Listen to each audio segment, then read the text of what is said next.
Yo, what's good, E7 fam? I'm Sue, and this is my all-in-one Azimanak guide. I made this not only for new players, but veterans alike. If you are a new player to Epic 7, one of the big things I wanted to have as a takeaway from this video is why Azimanak is such an important hunt for new players, and why it should not be ignored for farming something like Wyvern exclusively.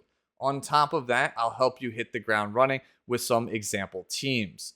For you veterans out there, I have stable clears as well as various different one-shot compositions if that's your cup of tea. As with almost all of the guides that are here on my channel, this is going to be very, very long. So if you're looking for something in particular, as always, use the timestamps down below to jump to that specific section.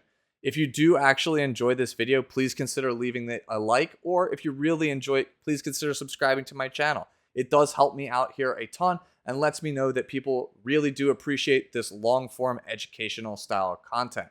With the introduction out of the way, I want to at least, before jumping into the actual topic at hand, explain where I got the idea for this video as opposed to doing, say, a Caides 13 video first and foremost. Enjoy now. It's December 30th. I just posted my year in review video, and I'm traveling to go meet with friends for the holiday weekend. While I'm at a rest stop, I open my phone to see if I have any texts or notifications when I notice this video sliding across my feed. The video is, of course, Always With You from the Epic 7 OST project, sung by none other than Takanashi Kiara and Oro Crony of Hololive fame. Now this made me do a double take. This video would be a big win for our little game if it was going to be getting exposure from a group like Hololive. Their members have a reach in the millions of subscribers, whereas the largest person that is a content creator for our game would be in the hundreds of thousands. Of course, though, I am getting ahead of myself. For those of you who are uninitiated, Hololive is a group of VTubers, aka virtual YouTubers, that stream on, of course, YouTube. They're largely variety streamers or singers who use anime-style avatars instead of actually showing their faces. Each VTuber usually has something that sets them apart, like a niche or a gimmick. For example, my favorite Hololive member is Calliope Mori. She is a VTuber with a Grim Reaper persona that releases her own brand of rap music. If you're a longtime viewer of my channel, you may or may not have noticed that I refer to Pirate Captain Flan as Hosho Marin in almost every single video as an in-joke for those of you that are in the fandom. And it's not just me who is a fan of Hololive. I'm sure some of your favorite Epic 7 content creators are as well. This also includes Epic 7's own staff, so seeing a collab with them feels pretty natural. As an Epic 7 content creator, as well as a big fan of Hololive, I wanted to do something that would be meaningfully helpful to newer players coming to the game from seeing it through the eyes of Kiara and Crony. I would want them to set off on the right track. I really want to make sure that they have an enjoyable experience. The problem came from the fact that aside from telling them to reroll for Iseria and sticking to the adventurous path, that there wasn't something that I could think of that would be meaningful. Something that hasn't already been done, or something that hasn't already been done simpler than I can actually do it, because I am very proficient in long form complex guides. Enter Shotgun Shogun, a content creator that I respect and will always remember as that random dude I had a drink with at the E7 meetup in New York who happened to walk away with the Ruel of Light cutout that I so badly wanted. So I'm in his stream chat, and he's talking about Azimanak 13 and how people seem to have forgotten how important it is. He says to me, "Hey, Sue, show these kids how important Azimanak is, please." And that was it. That's the idea. You see, every video that you watch as a new player tells you to farm Wyvern, and for good reason. In my equipment guide for new players, I talk about how gear is the most important thing in Epic 7. Having a cool waifu is great, but no matter how high on the tier list she is, it means nothing without great gear. Wyvern drops speed gear, which is the best type of gear in Epic 7 currently, and is useful in the most amount of scenarios. This means you'll be progressing through the game much faster if you focus on getting a strong hunt team to get that actual gear. The hang up comes, though, with the strong hunt team. Even in my own Wyvern guide for beginners, I gloss over getting gear from Azimanak in order to save time when assembling the strongest team compositions. The Caides farming video that I'm currently working on also requires gear from Azimanak. So in this video, I'm going to teach you two things. Number one, what is the Azimanak hunt and why is farming it incredibly important as a new player? And two, some teams that will help you farm Azimanak 11 and hopefully Azimanak 13, which is the highest tier. Let's get started. Let's start with why Azimanak is so important. Azimanak as a hunt drops 3 sets of gear that are unique to it. The first set is the immunity set, which makes characters unable to be debuffed for 1 turn at the start of the fight. Immunity used to be considered one of the best sets in the game back in the day, but general power creep has made it far less useful, at least in my opinion. This, coupled with the next set that we're going to talk about, is why this hunt is seen as weak or is largely forgotten by the player base. And that is going to be the Unity set. Unity set grants extra dual attack chance to heroes that wear it. This means when you perform a basic attack skill, there is a higher chance that the character wearing the Unity set can tag in for an extra attack. Since dual attacks are random chance, and it isn't the highest chance at that, people view the set as weak. Unity was recently buffed so that this chance, while still low, is definitely much higher than it's been in the past. At high levels of PvP, a single dual attack can decide games, especially on heroes like Mediator Cleric. Cleric has a basic attack skill that speeds up not only himself, but another ally. If that ally that was boosted takes a turn before an enemy as a result, that turn can decide an entire match. If you're new and watching this video, you may or may not have pulled the 3-star blue unit called Taranor Guard. Taranor Guard is a powerhouse free-to-play unit who is used to clear many of the game's most challenging pieces of PvE content, and is generally a good farmer in certain game modes such as Wyvern. The reason Taranor Guard is strong is because he speeds up your team whenever he triggers a dual attack.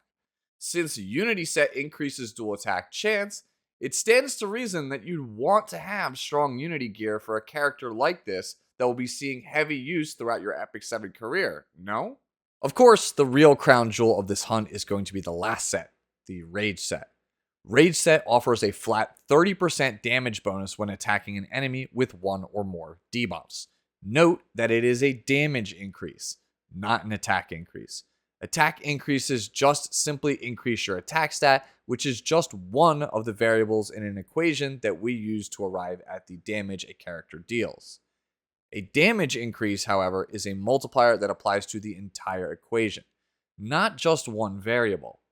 It gives by far the most amount of damage compared to other sets and is a core component of nearly every single facet of PvE. And this is the something that other players are not talking about. Just like we talked about in the Wyvern 13 video, the faster you can clear a hunt, the more gear you're taking in, which means that it's faster for you to equip units and play them the way you want to play them. Those fast hunt runs almost always require a rage set, and many other facets of PvE are things that you'll also want a rage set for. Dagger Sakaar challenges from Hall of Trials, for example, are significantly easier with a rage set. The hardest PvE content in the game is Abyss. Most of the challenging floors past level 100 are much easier thanks to the help of a good set of rage gear. If there's one thing that you take away from this video as a new player, it's that the rage set is super important and you shouldn't overlook it. Every player who plays Epic 7 should be looking to acquire 2 or 3 strong sets of rage gear to make PvE content easier on themselves. The time you invest in getting these sets is invaluable. Swords, helmets, and body armor are the easiest pieces to make for the set due to their fixed main stats, so you only really need to focus on substats, things like critical hit chance, critical hit damage, and attack percentages. For necklaces, you'll want critical hit damage main stat, although crit chance can still work if the subs are right. The ring should be attack percentage. As for boots, this is one of the few times that I'd say you'd want to go for an attack percentage main stat as well. Speed should be the main stat 99% of the time for all sets, but with the rage set, it's special in that the scenarios that we actually want it speed doesn't matter nearly as much. We just want the damage. With this focus on damage over speed, I think it should go without saying that speed as a substat isn't as important on the rage set as well. Many of the most reliable hunt composition requires characters to be at a very specific speed point for all the abilities to actually line up correctly. Speed as a substat might ruin that, as most rage set users are meant to be as slow as possible. A suitable replacement for the speed substat would be effectiveness, as many rage set users need it, such as Sigret for Wyvern teams or Baiken for Banshee teams. One final note on substats: critical hit damage checking. Just like with the concept of speed checking from my equipment video, you will want to roll every single piece of rage gear you come across that has the critical hit damage substat when you first start out. Most of the most advanced Azimanak compositions require pieces with high attack percentage and high critical hit damage percentage. The one-shot builds at the end of this video oftentimes are bordering on the critical hit damage cap of 350%. So it's for this reason that you should get into the habit early in your career to check critical hit damage on rage gear. If you eventually are going to want those super efficient runs, you're looking at 25 or 30% critical hit damage on some of these pieces. So checking early and often will help increase your odds long term of acquiring pieces like that. For more pointers on rolling or making equipment, check out my new player's equipment guide. With the why out of the way, let's talk about the what. Azimanak is the Dark Hunt. It is the fourth in a cycle of hunts used by players to get the equipment that they need in order to play the characters that they want. Azimanak obviously focuses on the three types of equipment that we talked about in the previous section. It is a fight that is comprised of two stages. The first stage is going to always be the same regardless of difficulty. You will be against some number of trash enemies with no real mechanics to speak of. The second floor will be against the boss itself. It might have a different appearance based on the difficulty, but otherwise, mechanically, it's going to be the same most of the time. You might have some difficulty using a character like Champion Zerato on Azimanak 13 due to the increased damage, but otherwise, again, mostly the same. The boss will usually start the fight with a strong AoE attack known as Sharp Cut before spawning 2 eggs. After this, you will proceed to the fight as normal. This boss has 2 passive skills, Explosive Force and Tenacious Vigor. Explosive Force gives the boss a stackable buff called Berserk that increases its attack, defense, and speed after every 4 attacks you hit it with. Tenacious Vigor says that the boss takes drastically reduced damage if there are any other mobs alive besides itself, basically the 2 eggs that it spawns at the start, or any of the various mobs that spawn or hatch from those eggs. Tenacious Vigor also says that you get punished if you inflict the boss with 3 or more debuffs by triggering a counterattack, which is going to be its ultimate skill, Death Trap. Now let's talk about Death Trap for a second. Death Trap is an AoE attack that dispels all buffs from your team and silences everyone on it as well for 1 turn. This will trigger every 3rd turn that the boss attacks, whenever a basic attack targets a teammate with 3 or more buffs, or whenever the boss has 3 or more debuffs on it, as we talked about with the aforementioned Tenacious Vigor passive. To summarize, a successful team must have an AoE attacker to mitigate the damage reduction from Tenacious Vigor by dealing with the specific eggs and all of the various things that hatch out of them. A successful team should also probably have a character that can remove the Berserk buff, and also another character that can heal, as well as cleanse debuffs such as the Silence that Death Trap has. Like with most hunts when you're starting out, a frontline tank is probably also going to be a very nice to have option as well. With all that in mind, let's develop some teams now. We're going to start with a free-to-play team to get you started clearing the earlier stages of Azimanak. Then we can talk about upgrades to progress you towards Azimanak 11 and eventually Azimanak 13. We'll then round out the video the same way we rounded out the Wyvern 13 video, by of course talking about one-shot hunt compositions. Getting started with your very first free-to-play team. This first section is to provide you with a baseline team to work from that you can slowly build on as time goes on.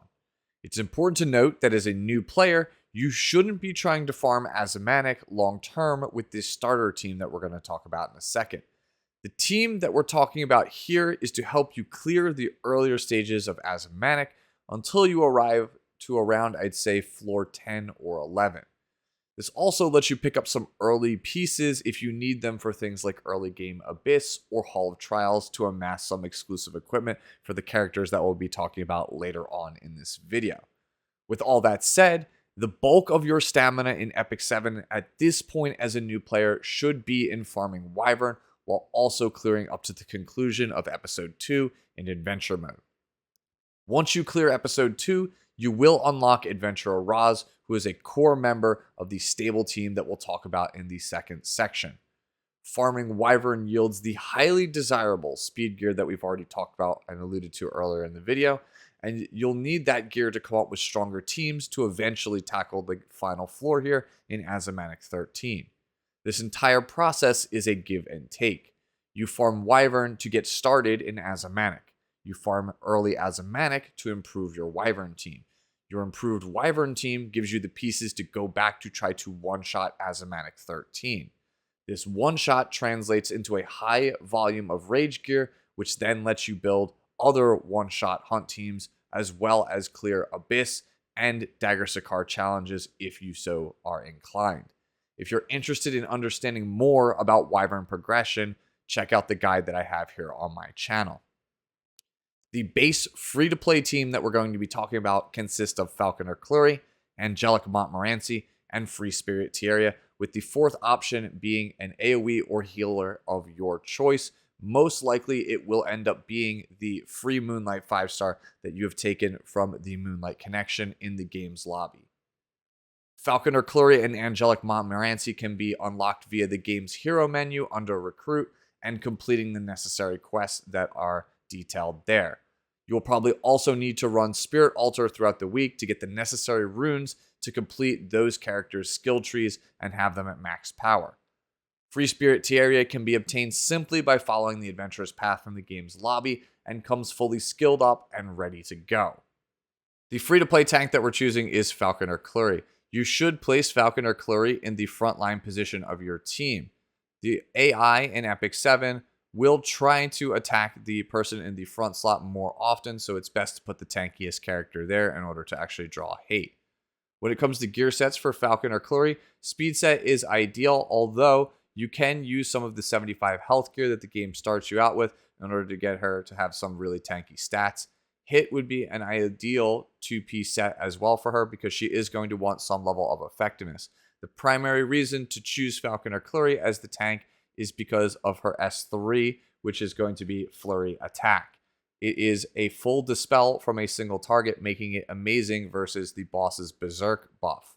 It also has a 2-turn defense break, which will help increase the damage on your team. If you have Kluri's skill tree leveled up, she also provides a little bit of healing to your team and some combat readiness to boot. The artifact that I think is best on her is Aureus, which, if you do not know, is a very strong tank artifact. It's one of the best ones in the entire game, and it is a 4-star, so it's not super difficult to get. If you don't have Aureus, you can also choose Adamant Shield. Try your best to get the actual stats that you see on your screen for Falconer Kluri. If you cannot hit them, that's fine. In these first 2 sections, these are guidelines that newer players should use as goalposts. You eventually want to try to get to these stats. Try to progress as far into Azimanak as you possibly can. Get as close to floor 10 or 11 as possible, and try to actually hit these stats and make it work for you. For the free-to-play healer, I'm choosing to use Angelic Montmorancy, although you can use the 4-star blue unit Angelica. They have very similar functions. Montmorancy is more free-to-play friendly as she does not require Malagoras, whereas Angelica will actually require some finite investment from Malagoras in order to be useful. Gear sets here, you'll notice that I have the Resist set. That is not necessary. You do not actually need to have that. I think speed and health will work for most players, but if you have dipped your toes into the Banshee Hunt, Resist is a great 2-piece offset for this character. For artifacts, you have a ton of different options. Magaraha's Tome will allow you to cycle your cleanses and your healing a bit faster. Wanderer's Potion Vial will obviously help reinforce that Dispel nature as well to get rid of those nasty debuffs. And Rod of Amaryllis is a 5-star that if you have, I highly recommend. But again, it's a 5-star, so not everyone actually has access to it. Again, just like with Kluri, try to emulate the stats on your screen as best as possible. Try to get the effect resistance also as high as you can in order to actually make sure that your cleanser isn't actually silenced when they get hit by Death Trap. Our free-to-play damage dealer is going to be Free Spirit Tieria, thanks to the fact that she has a fairly good AoE attack on her S2 that gets a reset on kill, making it ideal for dealing with eggs. She also has a defense break on her S2 and a Dispel chance if you use the correct exclusive equipment for her. She also, again, comes fully skilled up, so she's going to be the most impactful right out of the box for most players. The artifact that we're going to be using for this character, like most damage dealers that you see in this video, is Daydream Joker. It is a 3-star artifact, and it does percentage-based damage to the boss every time the person wearing it attacks them, making it super impactful the harder the fight actually is. Try to build up to the stats that I have on your screen if possible. Don't worry if you can't actually hit them when you're first starting out. Again, we're not going to be playing Free Spirit Tieria for too long, just until we can start getting up to that floor 10 or floor 11 and start working on a more consistent team that consists of other 5-stars. Speaking of other 5-stars, you'll notice that there's not going to be a 4th member recommended for this team, and that is because everyone's box at this point is different. Ideally, Bomb Model Kana would be the best free-to-play option in the 4 slot, but she's also not unlocked until the end of Episode 2, early Episode 3, just like with Adventurer Raz, which is why I excluded her. For most players, you're going to want to either have a second healer in this slot, any AoE damage dealer like, say, a Mercedes that you got, or more likely, whichever character you took from your Moonlight 5-star connection. Characters like Arbiter Vildred and Specter Tenebria are going to be great in this slot, and even a character like Ruel of Light might also be fairly decent as well. We'll talk more about characters like Arbiter Vildred and Specter Tenebria in the second section, so if you do happen to have those characters, feel free to skip ahead a bit and look at the other AoE characters that I'm going to suggest and see which ones work for you. They all work just fine in this free-to-play base team. Upgrades to the base team.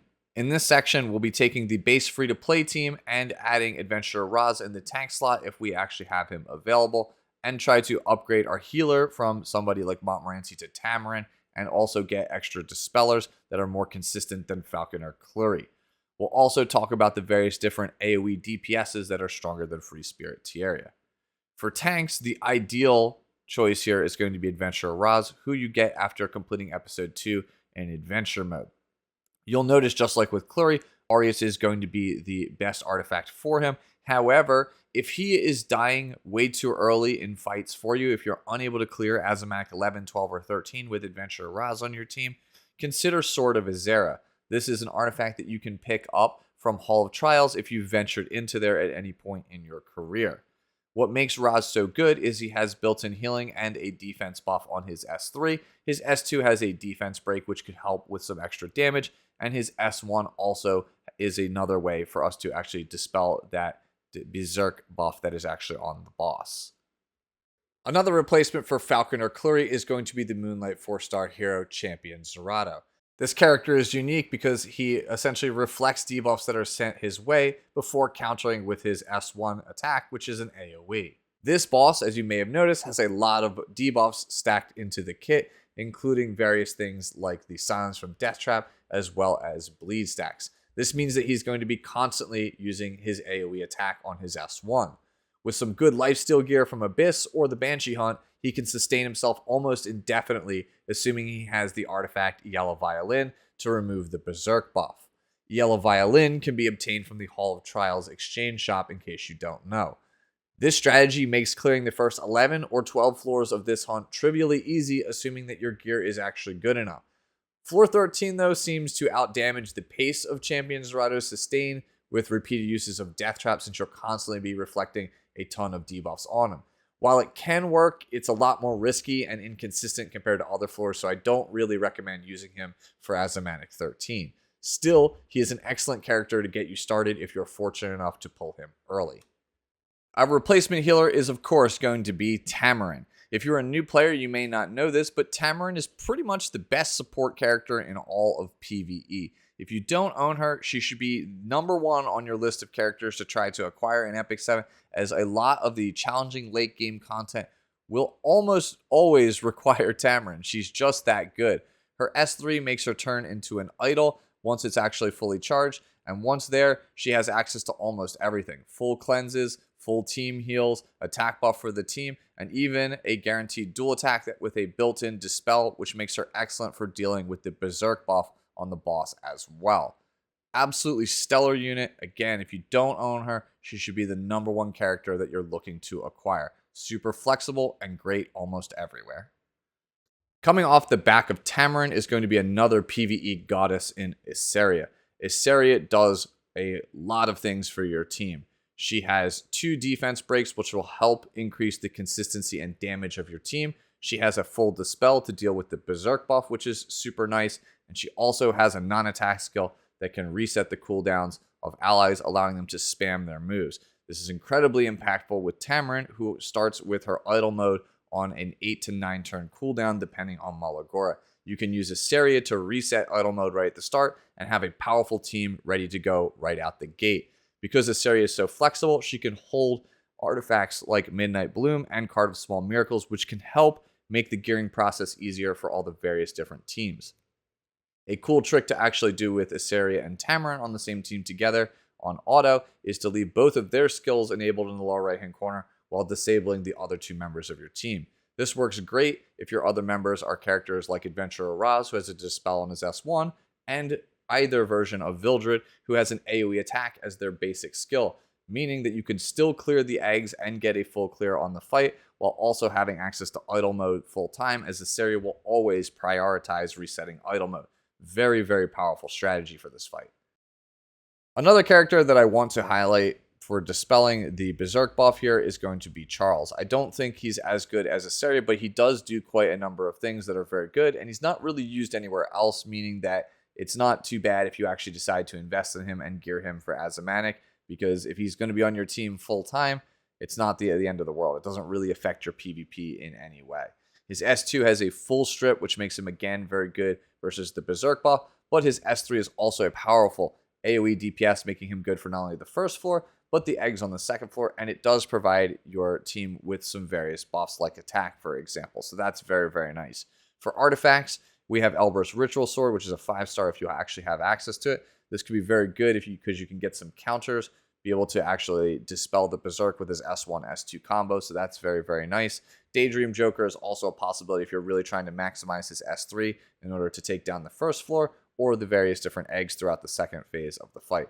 Charles is not the best option for most teams, but he is rock solid for a lot of teams when you're first getting started, and he can also transition reasonably well into a one-shot composition, which is why I decided to include him here, because you can invest in him early and feel confident in that investment because he is actually still usable late.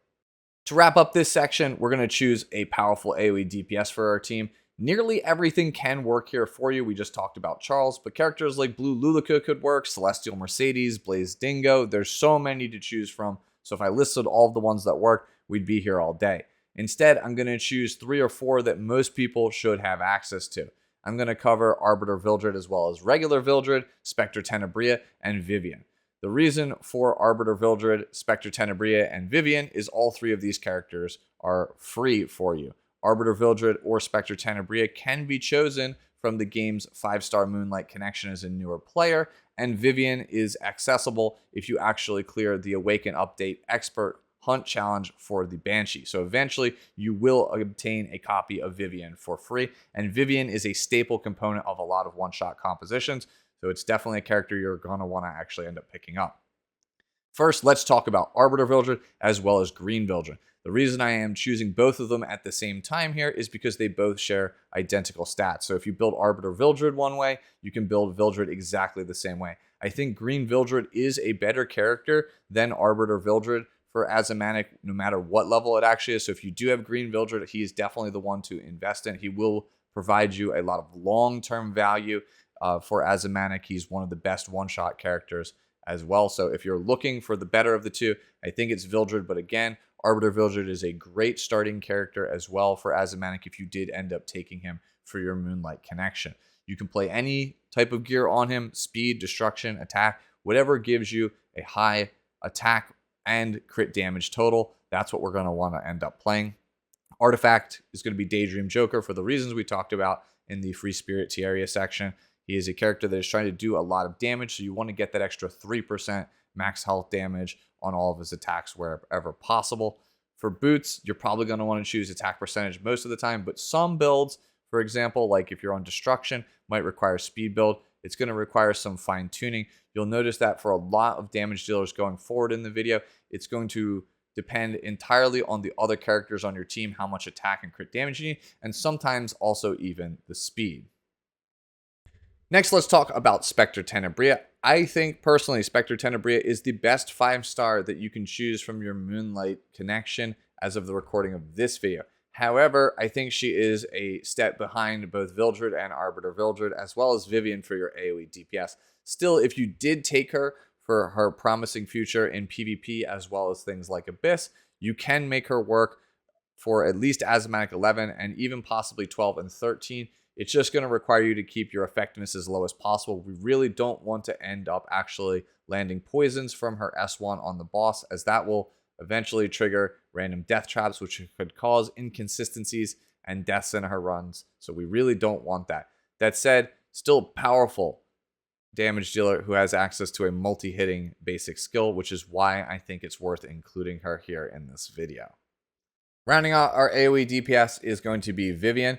The basic build for Vivian is pretty straightforward. Just get as much attack and crit damage as you can. Try to have the speed over 200 if possible. Jam an artifact like Daydream Joker, and you're good to go. For the one-shot builds, you probably are going to end up needing the 5-star artifact Time Matter. So if you do end up coming across that, that is another thing that you can slot into. The base Vivian build is something that you should build up to. And honestly, the one-shot build isn't too much different than this one, aside from the Time Matter artifact. And obviously, you're going to need more attack and more critical hit damage to boot. At this point, you should have all the tools needed to develop a stable clear of Azimanak 13. A team of something like Adventurer Raz, Iseria, Tamarinne, and your choice of an AoE DPS will get you those raid sets like we talked about earlier in the video. But if you've watched my Wyvern video, you probably already know what a one-shot composition is and why I think it's really important. And if you watched any of my other videos, then you already know that an I'm Sue production basically means that we're going to be as thorough as we possibly can. Welcome to How to One-Shot Azimanak 101. In this section, we're going to construct a team that can farm Azimanak at a breakneck speed to get the highest volume of gear and resources that we possibly can. Whereas before, our compositions were based around a tank with 2 supporters and an AoE DPS, this section is going to be based around 2 very important boss-killing units, Watcher Schuri and Straze. One-shots of Azimanak 13 will require one of these 2 units, and if you're fortunate enough to have both, you'll be able to construct a team that has a 100% success rate. The starter one-shot team follows a formation of one of the 2 boss killers, plus Vivian, plus an AoE DPS, as well as a final unit, ideally a ranger, that can inflict defense break and target to increase the team's damage and ideally proc rage set bonuses. The 100% success version will follow a format of both of these boss killing units along with 2 AoE DPS. I'll put a note underneath each character's stats denoting the team compositions that they work with and explain any stat variations at that time as well. Let's start with Watcher Schuri. A rage set build, in my opinion, is going to be the most accessible one-shot for most players watching this video, and it works very well for Watcher Schuri as well as Straze, who we'll be talking about next. You'll notice that on a rage set, you need just over 3,000 attack and just over 300 critical hit damage in order for it to work. This is a lot lower than the over 3,900 attack and over 340 critical hit damage you would need if you decide to play either the destruction set or the attack set. All you need at that point is a rage enabler like Leo with his defense break and on the artifact Song of Stars to give you target in order to actually accomplish the goal. And then obviously you insert Vivian on the team as well. If you decide to play Watcher Schuri with Straze for the 100% composition, you will need those right side stats regardless of what set you're on, because that team does not actually proc any debuffs. That's what makes it have 100%, because there's no chance of it being resisted by the game's innate 15% chance. Just like with Watcher Schuri, Straze is a bit easier to gear on the rage set. It is a bit more accessible, I feel like, for a lot of intermediate to endgame players who are just starting to actually try to farm this as a one-shot. Simply just get the desired stats on the left on a rage set, along with your Vivians and your Leos with his Song of Stars on the team, and you are pretty much good to go. The right side, just like with Watcher Schuri, are the stat lines that you will be needing in order to actually one-shot with Watcher Schuri in tandem, because again, there's no actual debuffs on that team, so you cannot proc the rage set. You will need to rely on those raw numbers from either destruction or the attack set, or if you really want to, the rage set in order to use Straze on other various different hunts. Speaking of other hunts, the sweet spot for the speed on this character, from what knowledge I have from talking to other people, is roughly around 127 to 128.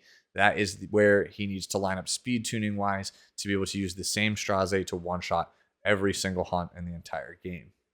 For players that are going for the rage-based strategy with either a single Watcher Schuri or just Straze by himself, you will need a ranger with the artifact Song of Stars. This is so that way they can put the target debuff down on the boss, which will give you enough bonus damage from the rage set in order to secure the kill.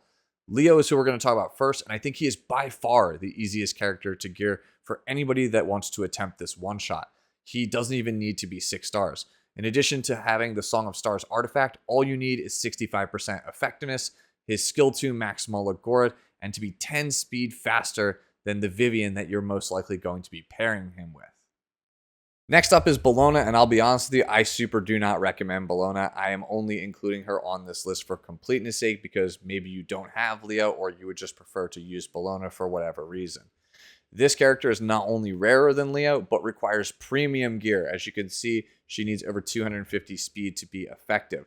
On top of that, she requires more investment than Leo because not only does she need Molagoras, but she also needs an exclusive equipment in order to do her job.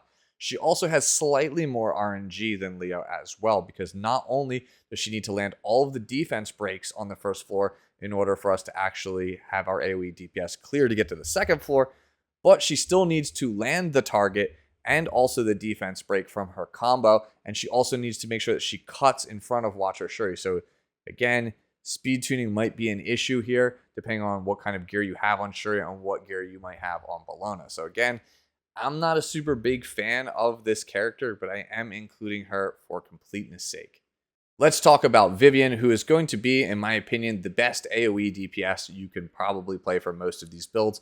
She's just the most consistent. She's just very, very strong because she gives your team not only an attack ball, but she is a competent sweeper for not only the first floor, but also the eggs. I just feel like most people trying to build a team composition should build it around Vivian, unless you're going for the absolute most optimal one with Watcher Schuri and Straze, something like, say, Vildred plus Closer Charles. Those two together as your AoE DPSs can replace Vivian, and they are also ever so slightly faster. But for most people watching the video, I think Vivian is going to be the best option, and I think she's going to be the one that I highly recommend for most of you. The only real caveats, you need Time Matter, and you need to have exclusive equipment number 2 actually equipped. That is the one that gives you the 50% combat readiness after she uses her S3. Before we move on, a quick note about damage. You'll notice that I have 3,800 attack here with 290 critical hit damage. This has worked for me in most of my test builds, but sometimes it didn't pan out based on things like Watcher Schuri's damage, my other AoE DPS's damage, the Time Matter level that I use, because I swap between this one and a plus 31 on Zeo. Yeah, there's a lot of things that can fail here, and if that does happen, I've given a higher stat line to hopefully try to correct it in some of those cases. But if that still doesn't work, you're probably going to need to, again, get a higher artifact level or more damage on one of your other characters. The first AoE DPS to talk about after Vivian is going to be Celestial Mercedes. This is the one that I personally use in my one-shot team of Watcher Schuri, Leo, Vivian, and Celestial Mercedes. And just like with Leo, I think Celestial Mercedes is an excellent choice for a lot of players. She's super simplistic to gear. I personally have her on the I-75 attack set that most players actually have access to when they first start the game. The only real investment I feel like you're going to need on this character is the Molagoras into the S2 and the S3, which may be a turnoff for some.